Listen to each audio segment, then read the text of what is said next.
The year is 1912. It is a different world. A world of steel and steam, of velvet and smoke. It is a time when humanity feels invincible. We have conquered the land with railways.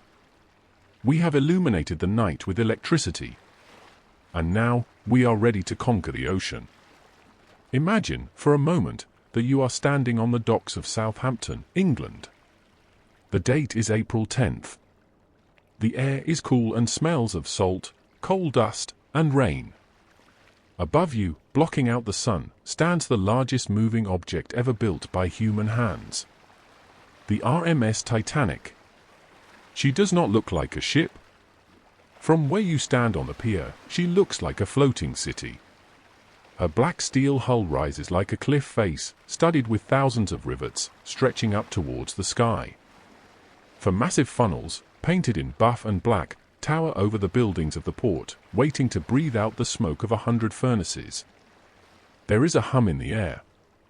It is not just the sound of the crowd, or the thousands of people waving hats and handkerchiefs. It is the sound of excitement. In 1912, boarding a ship like this is not just travel. It is an event. It is a transition into a dream. Let us walk up the gangway together. Leave the noise of the modern world behind. As you step inside the hull, the cold wind of the English coast instantly vanishes. You are embraced by warmth. The air inside smells of polished mahogany, fresh lilies, and expensive cigars. The roar of the dock fades into a muffled, distant memory. You are now inside the dream. The Titanic was designed to be a bubble of comfort in the middle of a hostile ocean. The engineers who built her wanted the passengers to forget they were at sea. And looking around, it is easy to forget. You find yourself standing at the base of the grand staircase. It is the jewel of the ship. Sunlight streams down through the wrought iron and glass dome high above. It catches the dust motes dancing in the air, turning them into floating gold. Run your hand along the banister. It is crafted from the finest English oak, smooth and cool to the touch. At the top of the stairs, an intricate clock rests within a carved wooden panel. It represents honor and glory crowning time. The clock ticks slowly, rhythmically, marking every second of peace. There is no urgency here.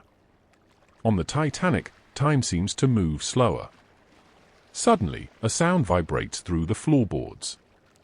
A sound so deep it is felt in the chest rather than heard with the ears. The ship's whistle. It announces to the world that the Queen of the Ocean is waking up. Slowly, almost imperceptibly at first, the massive wall of steel begins to move. The connection to the land is severed. The thick ropes are cast off, falling into the water with a heavy splash. Down below, tiny tugboats struggle and push, guiding the Leviathan away from the pier. The people on the dock become smaller. Their cheering faces turn into a blur of pale dots. The buildings of Southampton shrink. We are drifting away from the known world. As the ship turns towards the open channel, the engines begin to find their rhythm. Deep in the belly of the ship, hundreds of feet below where you stand, armies of men are shoveling coal into the roaring fires. But up here, on the promenade deck, you hear only a gentle, rhythmic pulse.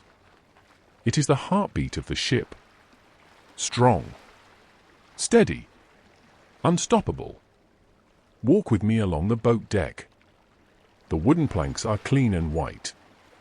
The sea breeze is picking up now, colder and fresher than the air in the harbour. To your left, the coast of England is fading into a grey mist. To your right, the vast, open Atlantic awaits. Most of the passengers are leaning against the railings, watching the land disappear. There is a feeling of suspension. For the next week, life has no responsibilities. There is no work to be done. No bills to pay. No news from the outside world. There is only the ship and the sea. The sun begins to dip lower in the sky, painting the clouds in shades of violet and bruised orange. The first day is ending. The great voyage has begun. As evening falls, the lights of the Titanic flicker on, one by one. From a distance, in the darkening twilight, the ship looks like a glittering constellation of stars that has fallen onto the water. It is a beautiful sight. A beacon of light moving through the encroaching darkness. Let us go inside. The temperature is dropping, and the night is coming. The first-class dining saloon is filling up. It is a room of immense grandeur, spanning the width of the ship. The alcoves are intimate and cozy. The tables are set with white linens that are crisp and spotless. Crystal glasses sparkle under the electric lights. Silver cutlery gleams, waiting to be used. Listen to the sounds of the room. The soft clinking of porcelain. The murmur of polite conversation in English, French, and American accents. The rustle of silk dresses. And underneath it all, that constant, comforting vibration of the engines. The ship is alive. It is carrying us safely through the night. Imagine sitting at a corner table. A waiter in a crisp white jacket pours you a glass of water. The water is still. There is barely any movement. You could balance a coin on its edge, and it would not fall. That is how stable she is. You take a deep breath. You feel safe. You feel significant. You are part of history. Tonight, you will sleep in a bed that feels as steady as a house on land, while the black ocean rushes past the steel walls just a few meters away. But for now, there is only the light, the warmth, and the music. Let us leave the crystal glasses and the polite conversation of the first-class dining saloon. We are going deeper. We are going down, past the plush carpets of the grand hallways, past the cabins where families are tucking their children into bed, down into the belly of the beast. Here, the air changes. It becomes warmer. The smell of perfume is replaced by the scent of hot oil, steam, and coal. Here, the gentle vibration we felt on the upper decks becomes a powerful, rhythmic roar. We are in the engine room. It is a cathedral of steel. It is a place of shadows and fire. Towering 3 stories high, the massive reciprocating engines are moving with hypnotic precision. Steel pistons, thick as tree trunks, rise and fall, driving the propeller shafts that push us through the water. Listen to the rhythm. Thump, thump, thump, thump. It is a comforting sound. It is the sound of absolute power. 29 massive boilers are burning, fed by hundreds of men who work in the orange glow of the furnaces. They are the heart of the Titanic. As long as this heart beats, the ship feels alive. It feels invincible. In 1912, technology was the new god. And standing here, watching these massive machines work without a pause, you understand why people believed this ship could never die. It feels too strong. Too solid. Too permanent.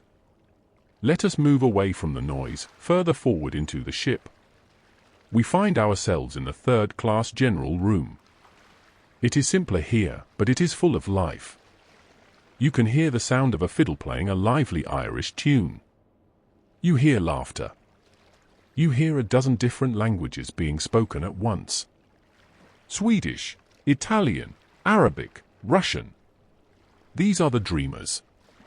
They have packed their entire lives into wooden trunks, leaving everything they know behind for a chance at a new beginning in America.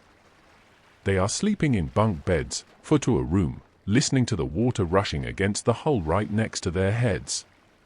They do not know it yet, but they are currently traveling on the safest, most luxurious ship in history. For many of them, the food on the Titanic is better than anything they have ever eaten at home.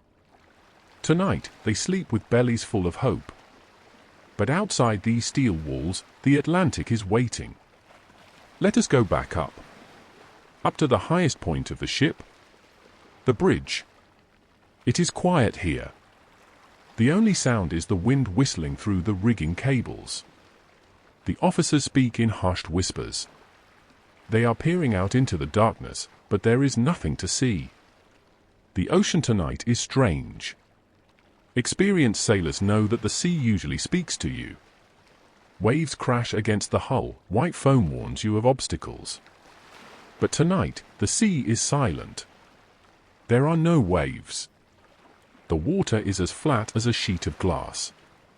It merges perfectly with the black sky at the horizon, making it impossible to tell where the ocean ends and the stars begin. It is freezing cold. The temperature has dropped rapidly in the last 2 hours. The officers on the bridge rub their hands together to keep warm. They know they are entering an area where ice has been reported. But they are not afraid. Why should they be? They are on the Titanic. Even if they hit something, the ship is designed to survive. It has watertight compartments. It is a mathematical certainty. High above the bridge, in the crow's nest, 2 men are watching the dark horizon. Frederick Fleet and Reginald Lee. They are exposed to the freezing slipstream, their eyes watering from the cold. They do not have binoculars. They have only their eyes to scan the vast, empty blackness ahead. They stomp their feet to keep the blood flowing. They talk quietly about how cold it is. They wish they had a hot cup of tea. They look out at the stars, reflecting on the black mirror of the water. It is peaceful. It is terrifyingly peaceful. The ship cuts through the water at 22 knots. Almost full speed. She is a massive arrow of light flying through a void of darkness. Down below, the passengers are finishing their evening. The libraries are closing. The smoke rooms are emptying. In the first-class suites, maids are turning down the lights. People are putting on their night clothes. They are climbing into soft beds, pulling heavy wool blankets up to their chins. They are closing their eyes, lulled to sleep by the gentle rocking motion.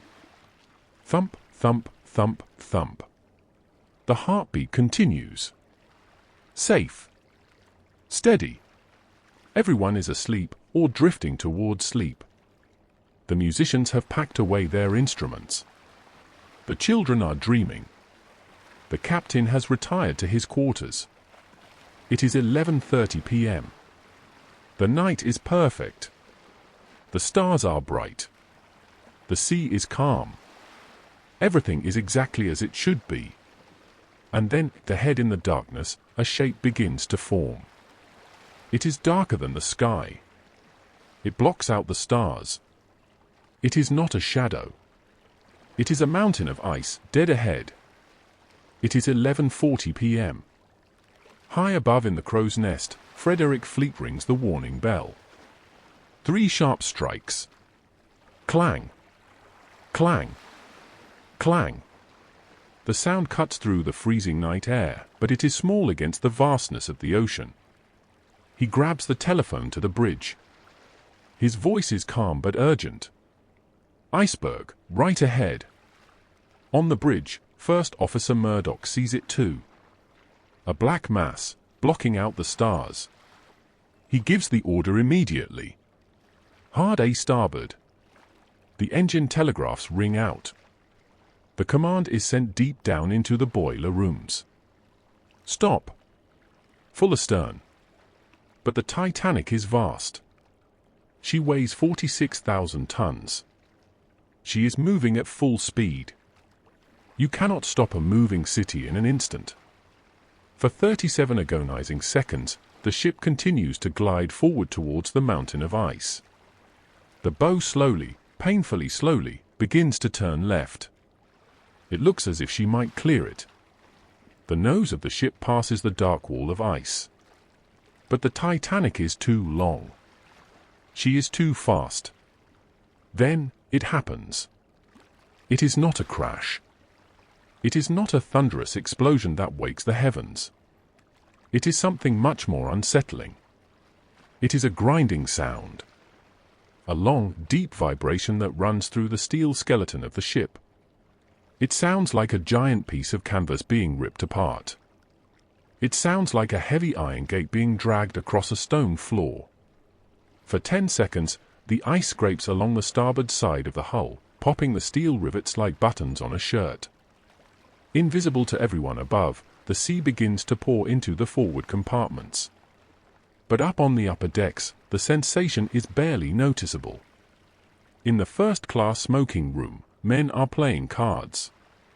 They feel a slight jar. The drink in a glass ripples. A silver fork rattles on a table. One man looks up and asks if they have lost a propeller blade. They go back to their game. In the cabins, some sleepers stir. They feel a vibration like the ship rolling over 1,000 marbles. But it passes quickly. They turn over in their warm beds and go back to sleep. Down on the forward well deck, it is a different story. Blocks of ice, pieces of the iceberg, fall onto the deck. Some third-class passengers are awake.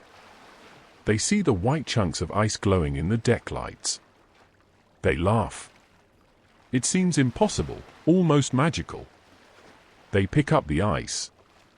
They toss it to each other playfully.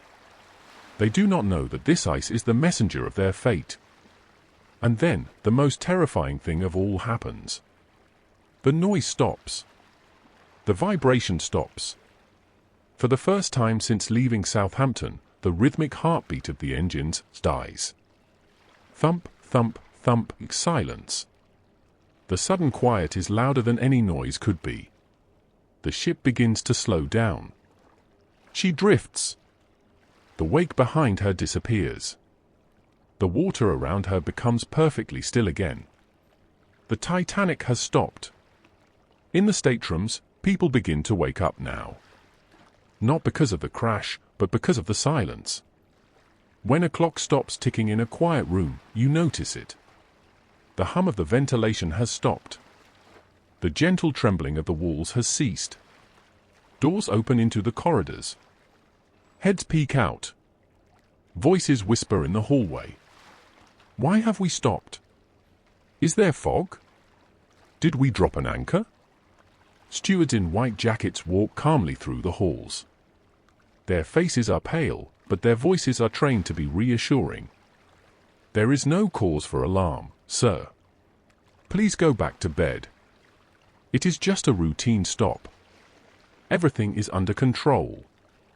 And for a moment, everyone believes it. Because the lights are still on. The heat is still working. The band begins to play in the lounge to keep spirits high. The ship sits perfectly level on the black water. She looks as solid as a rock. But deep down, below the waterline, the Atlantic Ocean is rushing in. A mathematical equation has begun. A countdown has started. Thomas Andrews, the ship's designer, is summoned to the bridge. He carries the blueprints of his creation. He looks at the water level rising in the mail room. He looks at the flooded squash court. He does the math in his head. He knows the secrets of the steel. He knows the capacity of the pumps. He looks at the captain with sadness in his eyes. The ship can stay afloat with 4 compartments flooded.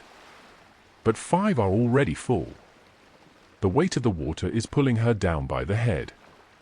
The unsinkable ship has an hour, maybe 2, left to live. But up on the boat deck, under the freezing stars, it is still peaceful. There is no panic yet. Just confusion. The order is given to uncover the lifeboats. Passengers are told to put on their lifebelts, just as a precaution. A precaution! Men in tuxedos and women in evening gowns step out onto the deck. They complain about the cold. They laugh at the clunky cork life vests. They do not want to get into the small, wooden lifeboats. Why would they? The lifeboats look tiny and fragile. The Titanic feels big and safe. It is warm inside. It is cold outside. No one wants to leave the light. No one wants to step into the dark. The band stands on the deck, their breath visible in the freezing air. They lift their instruments. The cellist nods. And they begin to play. A waltz. Bright, cheerful, and elegant. The music floats over the black water, a surreal soundtrack to a tragedy that is unfolding in slow motion. It is 12:45 a.m. The first lifeboat is ready to be lowered. It hangs over the side of the ship, suspended by ropes 60 feet above the black, freezing water. The order has been given. Women and children first.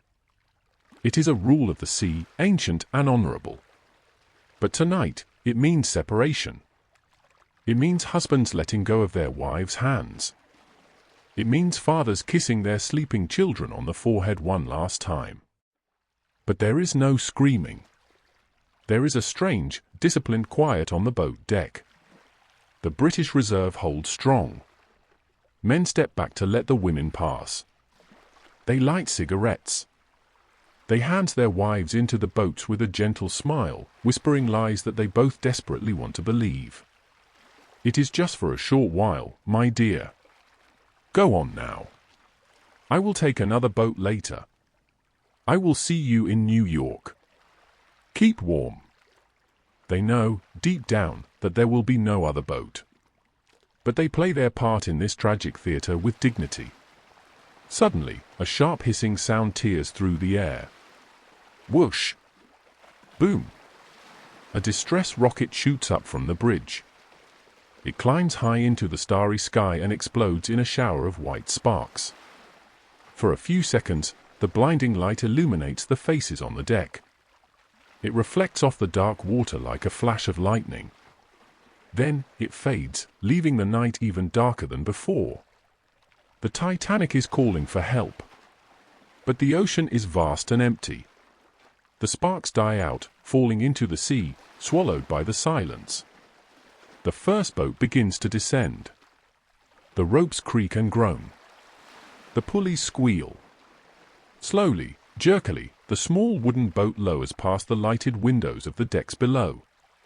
From inside the lifeboat, the women look back at the ship. It is a surreal sight.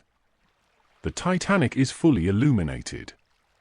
Every porthole, every saloon window is blazing with golden electric light. It looks like a grand hotel floating in the middle of nowhere. It looks so warm, so safe compared to the tiny, fragile boat bobbing on the open ocean. Splash! The boat hits the water. The oars are deployed. They begin to row away from the Leviathan. Rowing away from safety, into the dark. Back on the deck, the band continues to play. They have moved from waltzes to ragtime tunes, trying to keep the panic away. The music drifts over the water, mixing with the sound of steam venting from the funnels. It is a haunting melody. Lively music played in the face of death. The tilt of the deck is becoming noticeable now. Walking towards the bow feels like walking downhill. The water is creeping up the stairs, step by step, claiming the ship room by room. But inside, life continues in a strange loop.